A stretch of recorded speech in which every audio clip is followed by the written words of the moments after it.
My girlfriend said I needed a real man while smirking at me after admitting she's been with her boss for 2 months. Our mutual friends, they already knew. They took her side. So I smiled, grabbed my keys, and walked out. This morning my phone exploded with 32 missed calls. Okay, so I'm still shaking as I type this, guys. I don't even know how to start this story because it sounds like something out of a nightmare, but here we are. I'm Michael, 28, and until yesterday I thought I had a pretty solid life. 3-year relationship with Allison, decent friend group, normal job in tech. You know, boring millennial stuff. But apparently I've been living in some kind of delusional bubble while everyone around me was laughing behind my back. Let me paint you the scene from yesterday. God, was it really just yesterday? Because I keep replaying it in my head and it still doesn't feel real. I'm standing in our kitchen. Well, her kitchen now, I guess. And Allison is making herself a smoothie, acting like it's just another Tuesday. The blender's going, she's humming some song, and I'm leaning against the doorframe watching her because something's been eating at me for weeks. See, there'd been signs. Of course there were signs. I'm not completely oblivious despite what apparently everyone thinks. The working late. The new perfume I didn't recognize. Clothes showing up in our closet that I'd never seen before. Her phone becoming this sacred object that was never more than arm's length away. But the thing that really got me, last week I was folding laundry, yeah, I do laundry, sue me, and her phone lights up on the coffee table. Message preview pops up from someone named Jay and it says, "Miss you already. Last night was," and then it cuts off. My stomach just dropped, you know that feeling. Like when you're on a roller coaster and you hit that first big drop. That's what happened to my entire body. Now I work in IT, so my brain immediately went to technical mode. I could check our shared cloud backup, look at metadata on those new photos she'd been posting. But I didn't want to be that guy who snoops. I kept telling myself there had to be an innocent explanation. So yesterday I decided to just ask, be direct. Novel concept, right? Blender stops. She turns around with that glass in her hand, takes a sip, and I go, "Who's Jay?" The change in her posture was instant, like watching someone flip a switch. Her shoulders tense up, but then, and this is the part that still makes me feel sick, she smiled. Not her usual warm smile, something cold, something triumphant. "Wondering when you'd finally catch on, Michael," she says, taking another sip like we're discussing the weather. "Jay's my boss, and yes, I've been sleeping with him for the past 2 months. Just like that, casual as ordering coffee. But wait, it gets worse, so much worse. I needed a real man," she continues, and guys, she was smirking, actually smirking. Someone who knows what he wants and goes for it. Not someone who spends his weekends playing video games with Jacob and watching stupid movies. 3 years together, and this is how she really saw me. 3 years of birthdays and holidays and late-night conversations, and apparently I was just the placeholder until something better came along.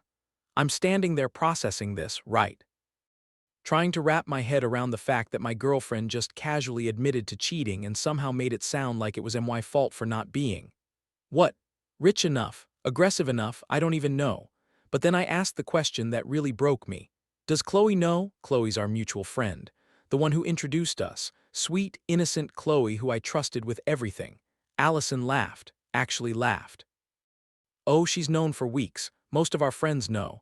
They understand Jay can actually provide a future, not just dreams and excuses. Guys, I can't even describe what that felt like.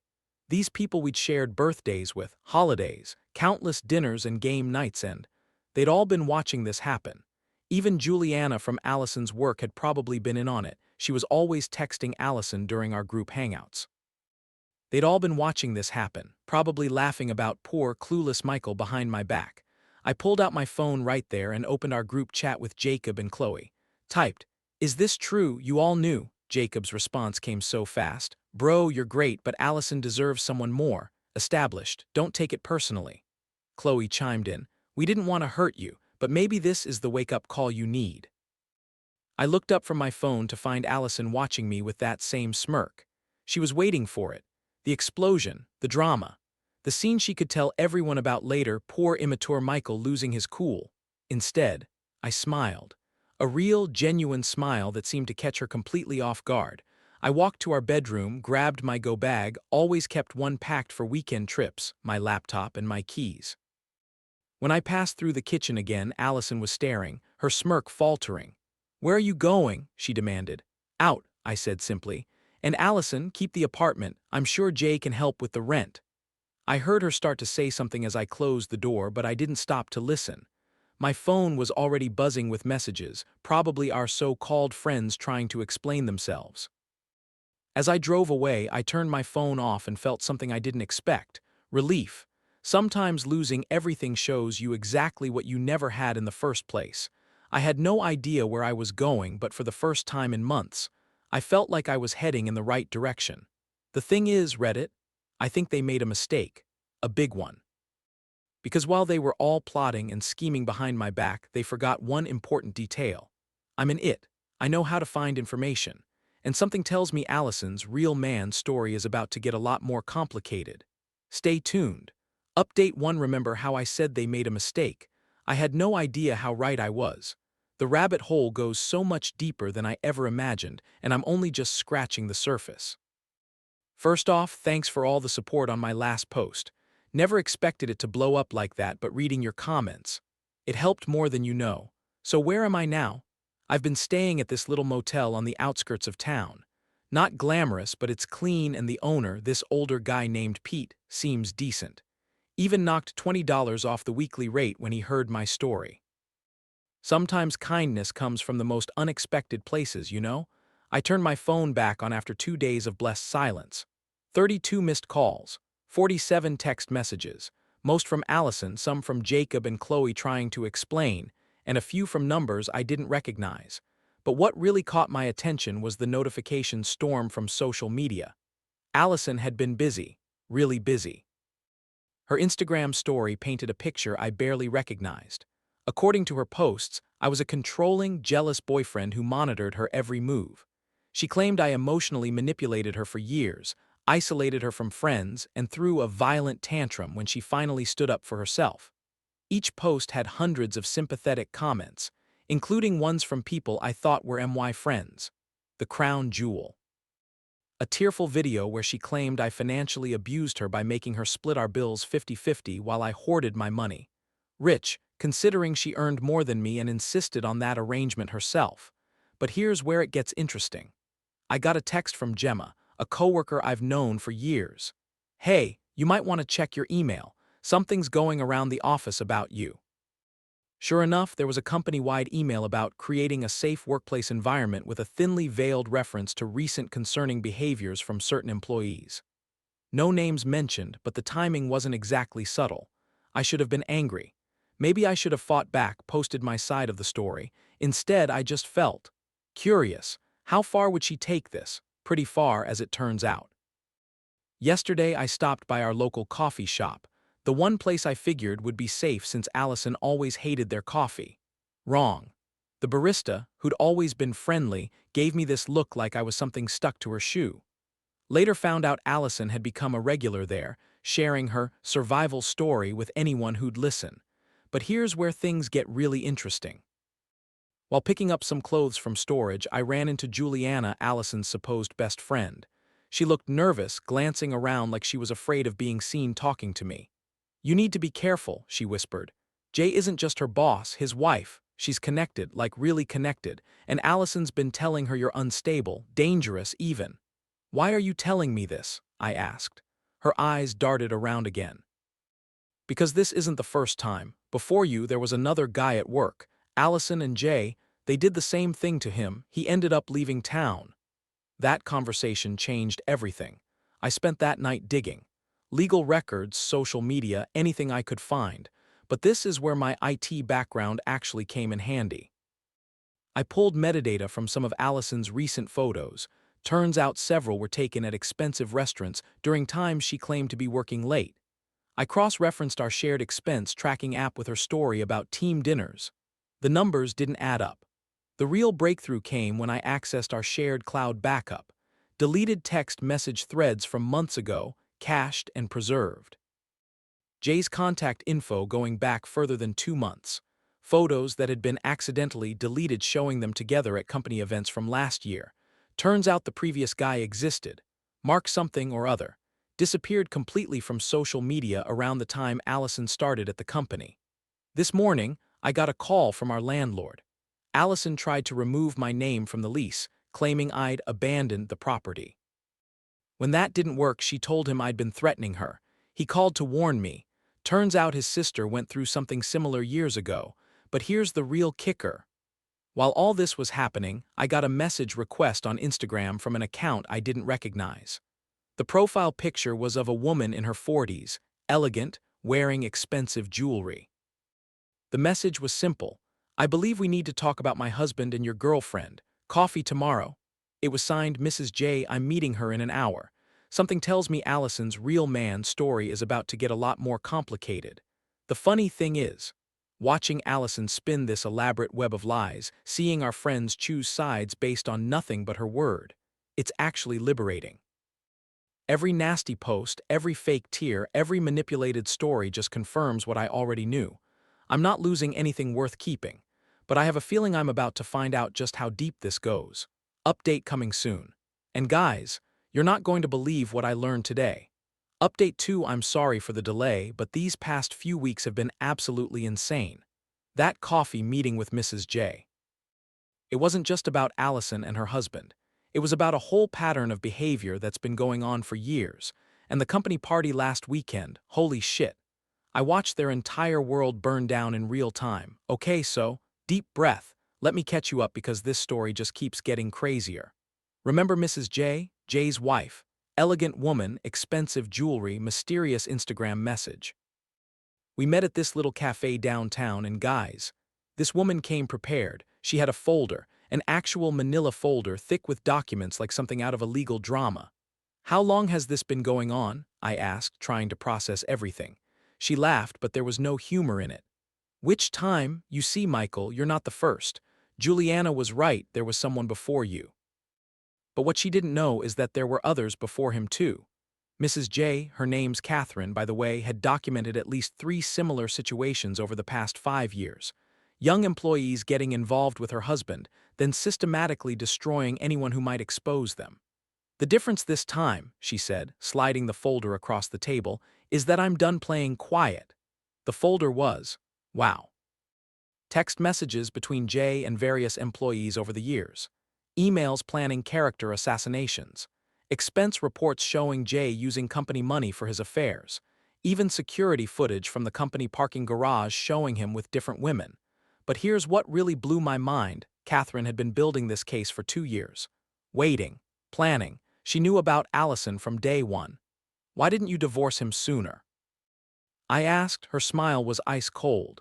Because I wanted to make sure he lost everything, and for that I needed him to get cocky, to make mistakes, to think he was untouchable. What do you want from me? Public exposure. You see, my husband thinks he's so clever, but he has one weakness, his ego. The annual company party is this weekend. He'll be expecting you to stay away, to hide in shame. I want you to do the opposite. I wasn't planning to attend that party. Why would I? But Catherine had other ideas. Sometimes, she told me, the best revenge is just letting people show their true colors. So last Saturday night I showed up. The party was at the Marriott downtown. Company had rented their main conference room with full AV setup, dressed better than I ever had for these things. The looks when I walked in were priceless. Allison nearly dropped her drink. Jay's face went from red to white so fast I thought he might pass out. But here's the beautiful part, I didn't have to do anything. Qley approached first, clearly tipsy. You've got some nerve showing up here, she slurred, loud enough for nearby groups to hear. After everything you put Allison through, I just smiled. Everything I put her through, that's interesting, tell me more. That's when Gemma stepped in. Remember her? My coworker who'd warned me about the company email. Turns out she'd been quietly collecting her own evidence. Screenshots of Allison bragging about her conquest in company chat groups, recordings of her planning how to spin the story with Jay. Actually, Gemma announced to the growing crowd, I think we'd all like to hear the real story. What happened next was like watching dominoes fall. Catherine made her entrance right on cue, tablet in hand. Gemma, who handled vendor coordination for company events, had befriended the AV technician earlier that evening. When the technical difficulty happened with the main presentation, the helpful tech offered to switch to the backup drive that Gemma provided. Suddenly, the slideshow of company achievements was replaced by a very different kind of slideshow. Text messages. photos, expense reports, security footage. 5 years of Jay's affairs playing out on the big screen for everyone to see. Allison's face went through about 6 different emotions in 10 seconds. Shock, denial, anger, panic, and finally, desperation. But the real show came from Jacob. Good old bros before hoes Jacob, except when the hoe might advance his career, apparently. He'd been filming everything on his phone, planning to show it to Jay later, prove his loyalty or something. Instead, he managed to capture Allison's complete meltdown. "You think you're so clever," she screamed at me, mascara starting to run. "You and that bitter old woman trying to ruin everything I've built. Jay loves me, we're going to have a life together." That's when Catherine decided to share the cherry on top. Divorce papers. Already filed. Turns out Jay had been promising Allison the same future he'd promised those other employees. Same script, different actress. "Tell me, dear," Catherine said, her voice carrying across the now silent room, "did he promise to leave me for you too? Because that's what he told the last 3 girls." Through all of this, I barely said a word. Just watched as years of manipulation and lies unraveled in real time. Juliana, who'd been quiet all evening, finally spoke up. "I helped her," she admitted, addressing the room. "I helped her destroy that other guy's reputation. I can't do it again." By midnight, the party was effectively over. Allison had stormed out, mascara streaking down her face. Jay was locked in his office with HR. And those friends who'd been so quick to believe her stories, they couldn't look me in the eye. As I was leaving, Catherine caught my arm. "Thank you," she said, "for being the one who didn't run." I drove back to my motel feeling strangely peaceful. Pete was still up, watching late-night TV in the office. He took one look at my face and grinned. "Good night? You could say that." This morning my phone's been blowing up again.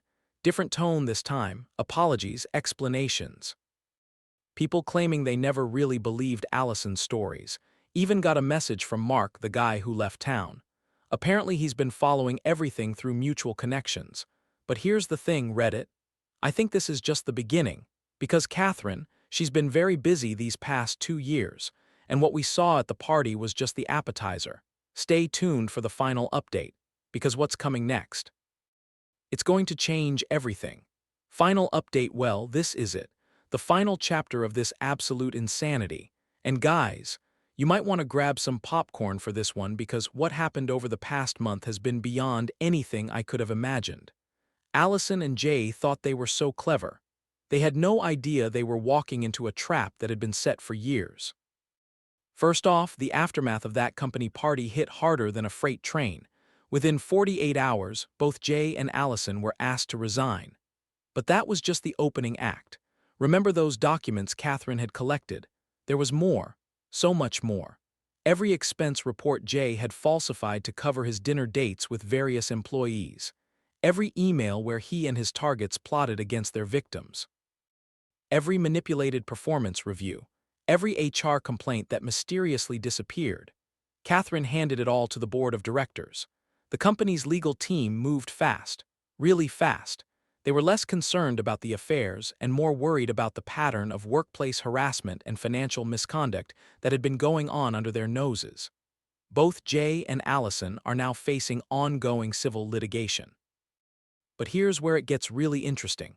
Remember Mark, the guy who left town, the one everyone thought just gave up and disappeared? He came back, and he brought receipts, literal and figurative. Turns out he documented everything before he left, working with a private investigator who understood one-party consent recording laws, the smear campaign, the isolation tactics, the financial sabotage. He just hadn't known what to do with it all. Until now, Catherine introduced him to her lawyer. 3 days later, he filed his own lawsuit. The legal discovery process opened floodgates that the company's lawyers are still trying to contain. Then something beautiful happened. Other former employees started coming forward, each with their own stories, their own evidence. What started as one scandal quickly became an avalanche. Jay and Allison had been running this scam for years, and suddenly everyone was talking.